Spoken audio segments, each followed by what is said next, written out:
দ্রব্যমূল্যের ঊর্ধ্বগতির লাগাম টেনে ধরুন। অর্থনীতিকে বাঁচানোর জন্য ইসলামী ব্যাংক সহ লুটপাটের যে পায়তারা করছেন এটা বন্ধ করুন, নইলে বাংলাদেশের জনগণ হাসিনার মতো ফ্যাসিবাদকে বিদায় করার জন্য জীবন দিয়েছে, বিদায় করতে বিদায় হতে বাধ্য হয়েছে।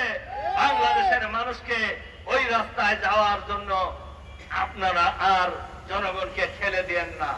ইসলামী অর্থনীতি, ইসলামী ব্যাংক বাংলাদেশের অর্থনৈতিক দৃঢ়ভাবে দাঁড়ানোর ক্ষেত্রে ঐতিহাসিক ভূমিকা পালন করেছেন। বহুবার এশিয়ার শ্রেষ্ঠ ব্যাংক হিসাবে পুরস্কার প্রাপ্ত হয়েছে। সেই ব্যাংকে শেখ হাসিনা এক দফা ধ্বংস করার চেষ্টা করেছিলেন। এ সালামের মাধ্যমে লক্ষ কোটি হাজার কোটি টাকা বিদেশে পাচার করেছে। একই কায়দায় আরেকটা গোষ্ঠী এই ব্যাংক ধ্বংস করার জন্য, টাকা লুটপাট করার জন্য এই ব্যাংক ধ্বংসের পায়তারা করছে, ব্যাংক দখল করার পায়তারা করছে। কিন্তু বাংলাদেশের জনগণ যারা এই ব্যাংকে টাকা রেখেছে তারা এই ব্যাংক কাউকে লুটেরাদেরকে দখল করতে দেবে না ইনশাআল্লাহ। আপনারা কি লুটেরাদের ব্যাংক দখল করতে দেবেন? বাংলাদেশের জনগণ এমন অনেকেই বলতে পারেন যে আপনারা কোন কেন, আমরা ওই ব্যাংকের গ্রাহক, এই গ্রাহকরাই মালিক বাংলাদেশ ব্যাংকের।